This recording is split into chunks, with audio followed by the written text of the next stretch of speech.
आप सबको जय मसीह। एक बार फिर से choose life now Hindi channel के बाइबल स्टडी में आपका स्वागत है। आज हम प्रकाशित वाक्य के दूसरे अध्याय को समाप्त करने जा रहे हैं। यहाँ पर यीशु मसीह बताते हैं, थुआतीरा के कलीसिया को अपना परिचय देते हुए कहता है कि जिसके आंख आग की ज्वाला के समान और जिसके पांव उत्तम पीतल के समान, वह यह कहता है। और फिर वह पत्री अपना शुरू करता है।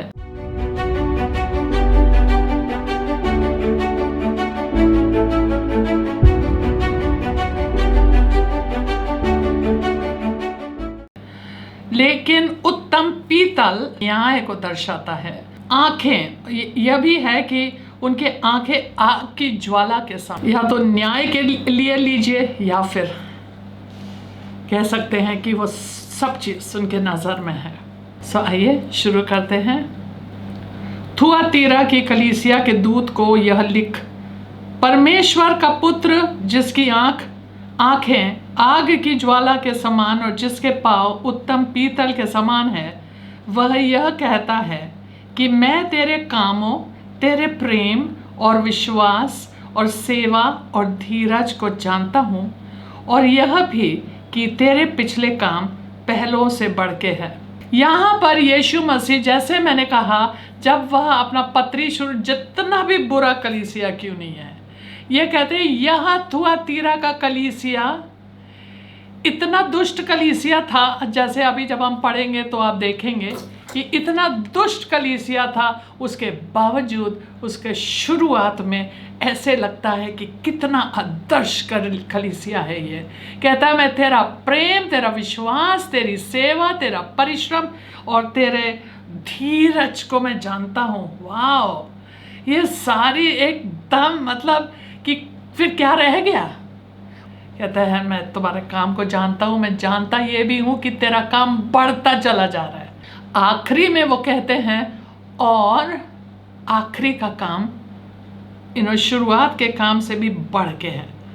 पर मुझे तेरे विरुद्ध यह कहना है। बहुत बड़ी चीज विरुद्ध में कहने वाले हैं। अब ये जो थुआतीरा है, ये जो नगर है, थुआतीरा का नगर, ये ज़्यादा बड़ा नगर नहीं था। प्रकाशित वाक्य में बताया गया है 7 कलीसिया, इसमें से सबसे छोटा नगर यही था। इसका चर्चा प्रेरितों के 16 अध्याय 14 पद में लिखा है। वहाँ पे से एक विश्वासी स्त्री थी, उसका नाम था लिडिया। वो थुआतीरा से थी और वो क्या करती थी, वो बैजनी रंग बेचती थी। बैजनी रंग जो है बहुत महंगा था, इसलिए जब कपड़े को रंगा जाता था, उसमें डाई डाला जाता था, रंगा जाता था, तो बैजनी बहुत अमीर लोग खरीदते थे और उनका जो व्यवसाय था वो था बैजनी रंग बेचना। यह जगह थोड़ा, मतलब कि अन्य जाति से भरे हुए लोग थे यहाँ पे, और बहुत सारे मंदिर और बहुत सारे देवी देवताओं की पूजा होती थी। और वैसे तो एक साधारण जगह थी, ज़्यादा उसका कोई बड़ा नाम नहीं था। पर मुझे तेरे विरुद्ध यह कहना है कि तू उस स्त्री इजेबेल को रहने देता है जो अपने आप को भविष्यवक्तिन कहती है और मेरे दासों को व्यभिचार करने और मूर्तियों के आगे चढ़ाई गई वस्तुएं खाना सिखला कर भरमाती है। ये बिल्कुल, मतलब जो अभी पिरगमुन में हम लोगों ने पढ़ा कि वह शैतान का सिंहासन था, अब ये शैतान के सिंहासन का से बढ़ के है। ठीक है, यहाँ पे ये जेबेल है। ये जेबेल एक स्त्री है। अब ये नहीं पता कि इस स्त्री वास्तविकता में एक स्त्री थी जिसका नाम था इजेबेल, या वह एक रूप है उस इजेबेल के बारे में जो कि एक राजाओं में, जो कि उसकी शादी हुई थी, साइडोनियन राजकुमारी थी, और उसकी शादी इजरायली राजा अहाब से हुआ था, और उन्होंने पूरे इजराइल को नष्ट कर दिया। जो परमेश्वर यहोवा का जो आराधना होता था वहाँ पर, वह उस आराधना को एक तरफ हटा करके, और राजा अहाब उनके प्रेम में, क्योंकि बहुत सुंदर थी, उनके प्रेम में इतना मस्त था कि वह शैतानी देवी देवता को अश्तरोत और बाल का पूजा करने लगा। और वहाँ पे इतने सारे याजक उन्होंने रख छोड़े थे बाल के पूजा के लिए। फिर एलिया आए और उन लोग को नष्ट कर दिया। या तो ये आप लोग खुद पढ़ सकते हैं पहले राजा में। तो ये येजेबेल शायद यहाँ पे सचमुच एक स्त्री थी जो कि प्रचार करने के लिए खड़ी हो गई, जो कि वहाँ का शिक्षा देने लगी। क्योंकि इस इलाके में ना एफेसोस और ये एशिया माइनर, जहाँ ये सब यूनानी और रोमियो देवी देवता थे, और ये लोग ईसाई बन तो जाते थे, कलीसिया में आ तो जाते थे, लेकिन ये गंदगी उनके अंदर से जाती नहीं थी। उन लोग ने सच्चा मन फिराव नहीं किया। तो हो सकता है ये स्त्री जो कि एक अपने को भविष्यवक्तिन बोलती थी, हो सकता है वह एक पापिन स्त्री थी और इन लोगों ने उनको प्रचार करने दिया। और जब वो प्रचार करती थी तो वो क्या सिखलाती थी कि व्यभिचार करना खराब बात नहीं है, क्योंकि एफेसुस में डायना के जो मंदिर में व्यभिचार आम चीज़ था। और वहाँ पे कौन थी याजक? ये स्त्री थी। तो हो सकता है कि उनमें से कोई थी। तो वो आके उन लोग को ये भी सिखला रही थी कि तुम मूर्तियों को चढ़ाए हुए खाना, बिल्कुल जैसे अभी परगुमोन में हमने देखा।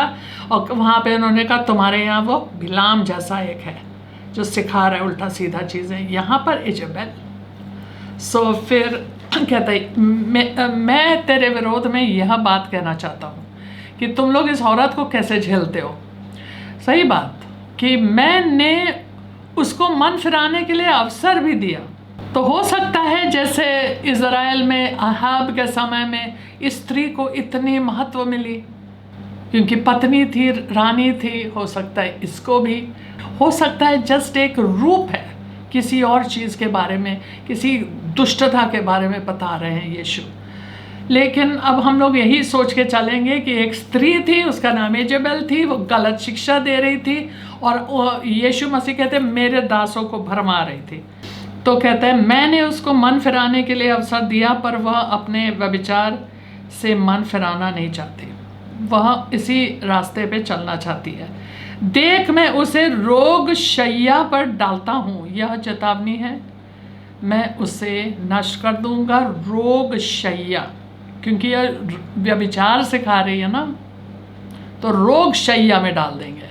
और जो जो उनके साथ व्यभिचार करते हैं उनको भी उसी रोग शैया में हम उनको भी डाल देंगे उनके साथ। और जो उसके साथ व्यभिचार करते हैं यदि वे भी उसके कामों से मन ना फिराएंगे तो मैं उन्हें बड़े कलेश में डालूंगा। अब नॉर्मली जब हम बड़े कलेश के बारे में बात करते हैं, यीशु मसीह जब अपने कलीसिया को लेके चले जाते हैं तो 7 साल का कलेश होता है, जिसमें 3.5 साल का कलेश और 3.5 साल का बड़ा कलेश कहा जाता है। 3.5 साल का कलेश, 3.5 साल का परमेश्वर का प्रलय और क्रोध बरसाया जाता है धरती पे। ऐसा समय न कभी था न कभी और होगा। और अगर इस समय को छोटा ना किया होता तो कहते हैं कि हमारे जो चुने हुए नियुक्त लोग जो थे उन लोग में से भी एक ना रहते। तो उस बड़े कलेश, या फिर वो कह रहे हैं कि मैं उनके ऊपर एक बड़ा कलेश चलाऊंगा, या तो उस समय को बड़ा कलेश बोलते हैं या तो उसके बारे में बोल रहे हैं। क्योंकि जो विश्वास योग्य नहीं होंगे तो कोई ज़रूरत नहीं कि यीशु मसीह उनको लेके जाएं, वो लोग कलेश और महाकलेश में जाएंगे। तो कहते हैं एक बड़ा कलेश उनके जीवन में लेके आऊँगा, ये भी अर्थ हो सकता है। मैं उसके बच्चों को मार डालूंगा। उसके बच्चों का अर्थ ये भी हो सकता है कि जो उनके बात मानते हैं, जो उनके चेले हैं, जो उनके पीछे पीछे चलते हैं, उनके दीवाने हैं, मैं उनको मार डालूंगा। ये भी कह सकते हैं उनके बच्चों को मार डालूंगा। तब सब कलीसियाएं जान लेंगी कि हृदय और मन को परखने वाला मैं ही हूँ। क्योंकि उनके आँख, कैसे कहते हैं, आँख आग की ज्वाला के समान, मैं हर चीज़ को परख सकता हूँ। कहता है कि मैं हृदय और मन का परखने वाला मैं ही हूँ, और मैं तुम में से हर एक को उसके कामों के अनुसार बदला दूंगा। ऐसे लगता है कि हमारे कामों से हम बचाए जाते हैं, लेकिन एक चीज़ हमें कहना है कि हालांकि इन पत्रियों में यीशु मसीह बहुत बार बोलते हैं, मैं तुम्हारे काम को जानता हूँ, मैं तेरे काम को जानता हूँ, तेरे काम बहुत अच्छे हैं, और तुम्हारे काम, ये वाले काम, आगे वाले काम उससे भी बढ़ के, लेकिन हमें बताया जाता है कि हम अपने विश्वास के द्वारा अनुग्रह ही से हमारा उद्धार होता है। यह इफिसियों 2 अध्याय और पद संख्या 8 में, कोई काम तुमने नहीं किया, ये घमंड मत करना कि मैंने किया कोई चीज़, तुमने कुछ भी नहीं किया, केवल विश्वास किया, और वो विश्वास भी परमेश्वर की ओर से है। अपने कामों पर घमंड मत करना। अब यहाँ पे बताया जा रहा है तुम्हारे काम बहुत अच्छे, तुम्हारे काम तो, कहीं किसी के मन में गलत फहमी ना हो जाए, लेकिन इफिसियों के 2 अध्याय और पद संख्या 10 में लिखा है कि परमेश्वर ने हमें एक बार फिर से सृजा है, हम उन्हीं के हाथ के कारीगरी हैं, और फिर उन्होंने हमें भले काम के लिए सृजा है। हम अपने भले कामों के वजह से नहीं हमें उद्धार मिला है, हमें उद्धार नहीं मिलता है अपने भले कामों के वजह से, लेकिन एक बार हमारा उद्धार हो जाता है और हम यीशु में प्रवेश करते हैं और हम एक नई सृष्टि बन जाते हैं, और उन्होंने हमें एक बार फिर से सृजा है। अब हमें भले कामों के लिए सृजा गया है, जो कि परमेश्वर ने हमें पहले से हमारे लिए तैयार किया ताकि हम उसी कामों में चले। तो वह काम ये कलीसिया जब करते हैं तो उसका भी न्याय होगा कि मैं हर एक का कामों के अनुसार बदला दूंगा।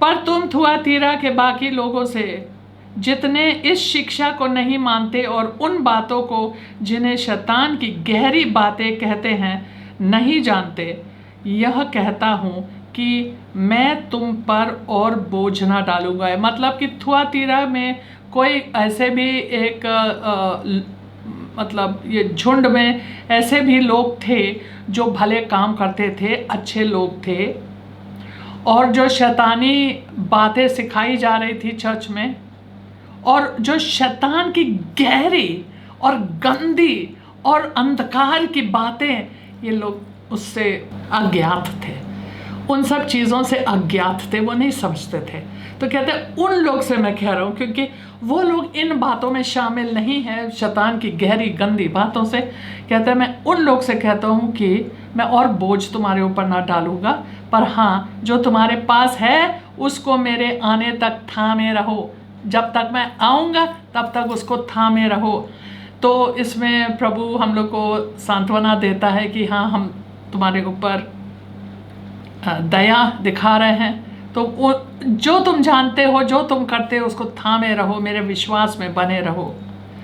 जो जय पाए और मेरे कामों के अनुसार अंत तक करता रहे, मैं उसे जाति जाति के लोगों पर अधिकार दूंगा। मतलब तुम मेरे साथ राज्य करोगे, मैं जाति जाति के लोगों पर अधिकार, क्योंकि यीशु अब आएगा। इस पुस्तक के अंत में यीशु आते हैं और अपना 1000 साल का धर्मी राज्य इस धरती पर स्थापित करते हैं। कहता है तू जाति जाति के लोगों पर अधिकार मैं दूंगा तुम्हें, क्योंकि तुम्हारे काम अच्छे थे, और वह लोहे का राजदंड लिए हुए उन पर राज्य करेगा। लोहे का राजदंड लिए हुए उन पर राज्य करेगा। जिस प्रकार कुम्हार के मिट्टी के बर्तन चकनाचूर हो जाते हैं, मतलब इस प्रकार से तुम राज्य करोगे। जहाँ दुष्टता देखा चकनाचूर कर दोगे उसको। मैंने भी ऐसा ही अधिकार अपने पिता से पाया है, वही अधिकार वो हमको देते हैं, और मैं उसे भोर का तारा दूंगा। भोर का तारा, भोर का तारा, प्रभात का तारा, जिसके बारे में प्रकाशित वाक्य के 22 अध्याय, यीशु खुद भोर का तारा है। 16 मुझ यीशु ने अपने स्वर्गदूत को इसलिए भेजा कि तुम्हारे आगे कलीसियाओं के विषय में इन बातों की गवाही दे। मैं दाऊद का मूल और वंश और भोर का चमकता हुआ तारा हूँ। मैं, यीशु मसीह खुद बोल रहे हैं, मैं दाऊद का मूल और वंश और भोर का चमकता हुआ तारा हूँ। यहाँ पे बताया जा रहा है मैं तुझे भोर का तारा दूंगा, मतलब मैं खुद तुम्हारे साथ हूँगा। जिसके कान हो वह सुन ले कि आत्मा कलीसियाओं से क्या कहता है। हालेलुया। और यहीं पे हमारा यह अध्याय फाइनली समाप्त होता है। थुआतीरा का कलीसिया जो कि 590 से लेकर के 1517 बहुत लंबे समय तक चला, ऑलमोस्ट 1000 साल चला। यह पोप का कलीसिया है जहाँ सब कुछ पोप के अधीन हो गया। कि मतलब कि निकोलाइयों ने कहा ना कि 2 वर्ग होना चाहिए, एक पादरी लोग हैं और एक साधारण लोग हैं। तो ये चीज़ बढ़ती गई। अब हर एक जगह पे बिशप आ गया, जो कि बिशप मतलब उस इलाके के इंचार्ज था। वैसे बिशप मतलब एक चरवाहा होता है, लेकिन ये बिशप्स जो होते थे यह अपने को ऊंचा समझते थे और सोचते थे सारा ज्ञान, सारे पवित्र आत्मा के जो वरदान सब हमारे अंदर शामिल है। और उन लोग पवित्र आत्मा से रहित लोग थे। और किस तरीके से उन लोग सोचते थे हमें पवित्र आत्मा मिला कि जब उन लोग पादरी बनते थे तो उनके ऊपर बिशप स्वामी ने उनके ऊपर हाथ रखा। हाथ रखने से सब कुछ उसके अंदर चला गया। ऐसा नहीं होता है, हाथ रखने से होता है, नो डाउट। पौलुस ने तिमोथियस पे हाथ रखा, किसी ने मेरे ऊपर भी हाथ रखा, लेकिन यह निजी वरदान है। हर एक ईसाई, हर एक विश्वासी, चर्च पूरे तरीके से संगठित हो गया। सारा ज्ञान, बुद्धि, सब चीज़ बिशप को दिया जाता था। और क्योंकि रोम सबसे बड़ा प्रांत था तो वहाँ का बिशप सबसे बड़ा था और उसको बोलते पोप। तो ये रोमन कैथोलिक कलीसिया का वर्णन है इसमें। 590 से लेके 1517, जब एक इसी कलीसिया में से एक पादरी थे जिन्होंने बहुत यीशु मसीह से नज़दीकी बनाने के लिए बहुत कोशिश की। उन्होंने बहुत बार हर तरकीब देखा, लेकिन आखिरी में वो बिल्कुल, जब वो कुछ समझ नहीं पाया तो उन्होंने बाइबल पढ़ने लगा। और जब वो बाइबल पढ़ने के लगा तो हम जानते हैं परमेश्वर का सुसमाचार सामर्थ रखता है हमें बचाने के लिए। तो उन्होंने यीशु से मुलाकात की। उन्होंने सारे जो इस चर्च के अंदर जो नुक्से थी उन्होंने लिख दिया और 95 नुक्स निकाले और उन्होंने सब लिख करके एक चर्च में जा कर के वहाँ पे उसने कील से गाड़ दिया। और वो लोग बड़े मतलब क्रोधित थे उनसे। लेकिन इसी समय से, इनका नाम था मार्टिन लूथर, और मार्टिन लूथर ने कैथोलिक चर्च का विरोध किया। ये हुआ 1517 में, इसीलिए पेपल चर्च को बोलते हैं। 590 से लेके 1517, इसके बाद से सुधार शुरू हो गई। और वो जो रेफॉर्मेशन जिसे बोलते हैं, इसके बाद हम लोग उसके बारे में पढ़ेंगे। सो हम यहीं पे समाप्त करते हैं।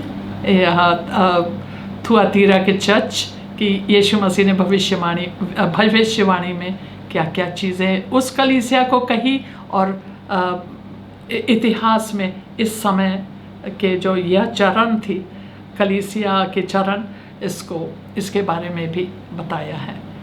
आइए हम लोग प्रार्थना करते हैं। पिता परमेश्वर, हमें परखने की आत्मा दे प्रभु, ताकि हम भी जान पाए कि कौन झूठा भविष्यवक्ता है, कौन झूठा शिक्षक है, जिसका मकसद ये है कि हमें गलत रास्ते पे लेके जाए, हमें सत्य से दूर लेके जाए, जो कि यीशु खुद है सत्य। यीशु से हमें हटा दें, दूर ले जाएं।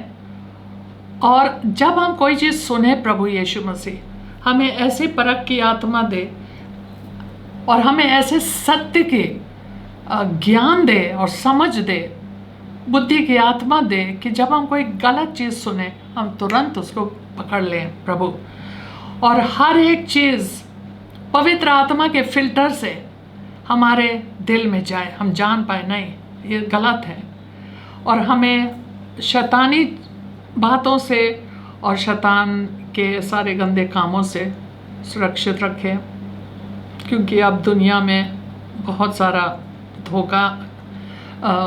धोखेबाज लोग हैं, गलत बातें बोल रहे हैं, और हम प्रभु यीशु मसीह आपके वचन पे और आपके ऊपर अपने मन को केंद्रित रखें और अपने मन को नया करें, हमें हर एक दुष्टता से सुरक्षित रखें। ये प्रार्थना मैं अपने लिए भी और हर एक जो सुन रहा है, हर एक भाई बहन को जो इस वचन को सुन रहा है, हर एक के लिए मैं ये प्रार्थना करती हूँ यीशु मसीह के नाम से, आमीन, हालेलुया। अब सबको जय मसीह।